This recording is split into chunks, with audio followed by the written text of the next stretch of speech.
안녕하세요. 음악과 미술 작품으로 성경을 이해하는 유튜브 채널 바이블 아치입니다.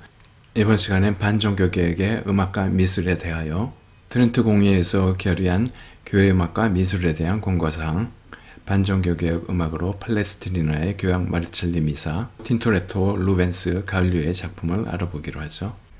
반종교 개혁 운동이 시작된 트렌트 공의회에 대해 알아보죠. 트렌트 공의회는 교황 바울 3세에 의해 1545년부터 18년간 3차에 걸쳐 이루어진 가톨릭 정화회인데요.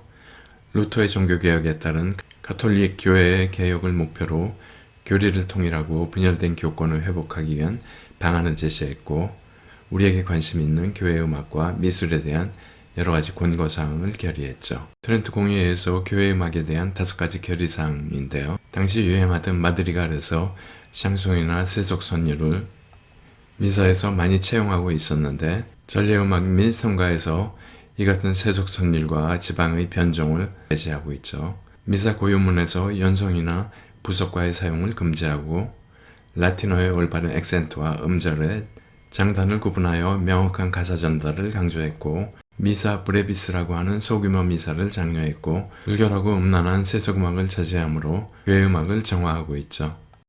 트렌트 공의회에서는 교회 미술에 대해서도 여러 가지 사항을 결의하고 있는데, 종교 이미지는 가톨릭 교리를 지켜 성도들과 소통함으로 성도들의 신앙심을 고취하고 눈을 즐겁게 하고 감동을 주어야 한다고 했고요.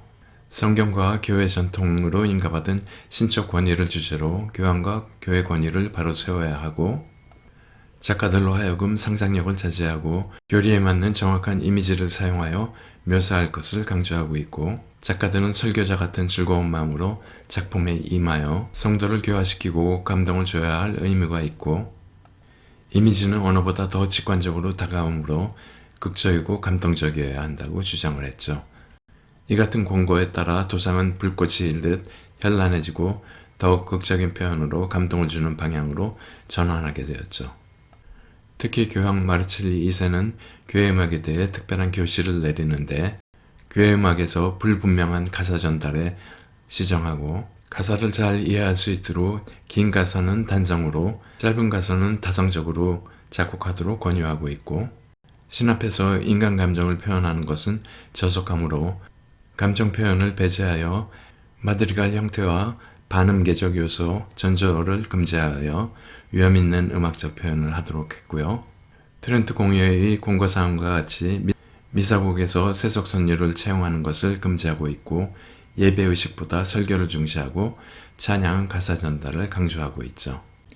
팔레스티나는 교황 마르첼리 2세의 교시에 따라 교황 마르첼리 미사를 작곡하게 되는데, 그의 최대의 목표는 다성을 유지하며 전례 가사가 가장 잘 전달될 수 있도록 선율과 화성의 구조를 간소화하고 기본적인 대입법을 적용하여 무반주로 긴 호흡을 유지해가며 세속성을 배제하고 다성음악의 가사 전달의 문제를 극복하며 거룩함을 높이 추구하는 음악을 목표로 하고 있죠. 팔레스티나는 재위 22일 만에 사망한 교황 마르첼리 2세의 교시에 따랐다 해서 이 미사곡을 교황 마르첼리 미사라고 제목을 붙이고 있죠. 전통 미사 형식인 자비송, 영광송, 사도신경, 거룩하시다, 축복송에 주님의 어린 양이 한 곡 더 추가되어 주님의 어린 양 1, 2로 구성되고 육성부로 연주되고 있죠. 반종교개혁의 미술에 대해 살펴보면, 루터의 종교개혁이 문자, 즉 모국어 성경으로 성공한 반면, 반종교개혁 운동은 그림, 조각, 건축 등 미술이란 직관에 호소하는 수단으로 대항하고 있죠. 르네상스 시대 후반 매너리즘부터 바로크 시대 전반에 걸쳐 일부 신교주의자를 제외하고 거의 모든 화가들은 트렌트 공의회에서 결의한 권고에 따라 시각적 효과를 강조하고 현란하게 묘사하며 반종교개혁 운동에 동참하고 있죠. 바이블 아츠는 보고 들으며 즐기는 성경을 추구합니다. 바이블 아츠가 여러분들께 도움이 되고 앞으로도 기대가 된다면 구독, 좋아요, 알람 설정 꾹 눌러주시고 댓글도 부탁드립니다. 여러분들의 관심은 제가 더 나은 콘텐츠를 제작하는데 큰 동기부여가 됩니다. 감사합니다. 이 작품은 베네치아 화파 베로네세가 그린 레이가의 연애인데요.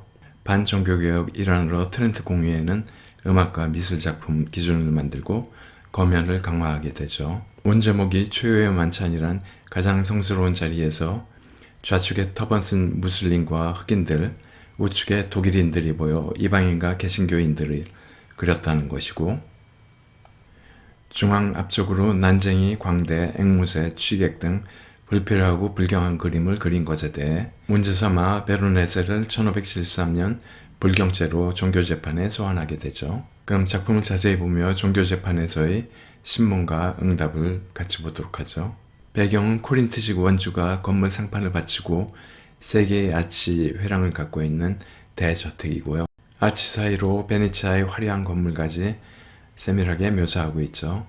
중앙 아치 아래 예수님께서 제자들과 최후의 만찬을 하고 있는 장면인데, 예수님 좌측에 베드로는 양고기를 자르고 있고, 사도 요한은 예수님과 대화하고 있고, 가룟 요단은 그 옆에서 고개를 돌리고 있죠. 테이블 아래 고양이와 개, 난장이, 광대가 있는데, 첫 번째 신문에서 그림의 주제는 무엇이냐고 하죠. 이에 베르네세는 최후의 만찬이라고 대답을 하죠. 두 번째, 피 흘리는 사내의 의미는 무엇이냐 물었더니 일종의 사고로 피 흘리는 하인을 그렸다고 대답했고요. 중앙아치 우측에 베네치아의 부호의 복장을 한 집주인이 보이고요. 질문 3으로 우측 계단에 게르만 복장을 하고 창든 인물의 의미는 무엇이냐 물었죠. 이에 집주인이 부자라 하인과 용병을 소유하고 있어 계단에서 술 마시고 음식을 먹고 있는 것으로 묘사했다고 대답하고 있죠.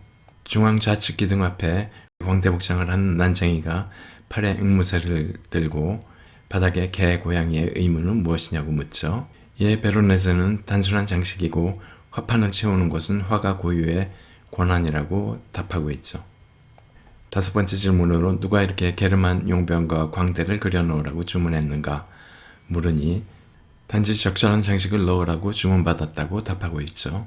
여섯 번째 질문은 사도 중 하나를 가리키며 지금 무엇을 읽는가 라고 묻죠. 이에 대해 식사 후 이를 쑤시는 중이라고 답하고 있고, 일곱 번째 질문으로 장식적 요소들이 주제에 적합하다고 생각하는가? 아니면 상상으로 떠오르는 대로 그리면 되는 것인가? 하고 묻자 제가 보기에는 적절하고 저의 재능이 허락하는 한도에서 그린다고 답하고 있고, 마지막 질문으로 그대는 게르만 지역과 같이 이단, 즉 개신교에 물들어 성스러운 카톨릭 교회의 가르침을 비웃고 격렬하기 위해 이단적인 요소로 가득 찬 그림을 그리고 있다는 것을 알고 있는가? 라고 물으며 그림을 수정하도록 요구하고 있죠. 이에 대해 베르네세는 다시 한번 예술 표현의 자유에 대한 권리 주장과 대형 화폭을 채우는 것에 대한 작가 재량권을 인정할 것을 요구하며 수정을 거부하고 제목을 최후의 만찬에서 레이가의 연애로 변경하는 선에서 타협하게 되죠. 이렇게 재판을 마치며 베르네세는 작품 활동에 큰 심적 부담을 갖고 결국 2년 후 사망하게 되죠.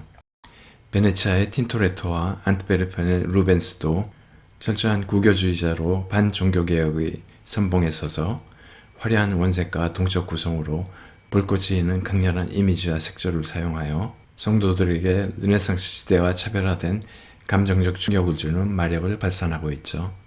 틴토레토가 그린 최후의 만찬인데 이미 우리가 봤던 작품이죠. 이 테이블을 사선으로 놓아 동적인 것을 강조하고 뒤에서 비추는 빛으로 역광 효과를 만들어 바로크로 나아가고 있죠. 십자가에서 내림이란 동일한 제목의 두 개의 작품을 비교해보죠. 우측은 칼뱅의 신교주의를 주장한 렘브란트 작품인데 어둠 속에서 내려지는 예수님에게 빛을 비추고 엄숙한 상황을 담백하게 그리고 있죠. 반면 좌측은 반종교개혁에 앞장선 루벤스의 작품으로 역동적인 모습의 화려한 색깔로 눈에 확 띄는 작품을 그리고 있죠. 반종교개혁에 앞장선 예수회란 단체는 이나시오 데 로열라로 대표되는 6명에 의해 1534년 파리에서 설립되었죠. 기존의 카톨릭 수도원의 상징인 탁발 모자 달린 긴 복장이나 운동생활을 지향하고 학문 연구와 선교 활동에 주력하고 반종교개혁과 교황을 옹호하는 운동에 앞장서게 되죠. 이들은 하나님의 영광을 위해 봉사와 구제가 필요한 것이면 전세계 어디든지 나가는 진취적인 모습을 보이고요. 교회는 성자들의 영광과 교황의 권위가 드러나도록 연출되는 극장이 되어야 한다 주장하고, 로마의 모교회인 일제수 교회 건축을 시작으로 유럽 전역과 중남미 아시아까지 예수의 양식이라는 교회 건축 양식을 확산하게 되죠.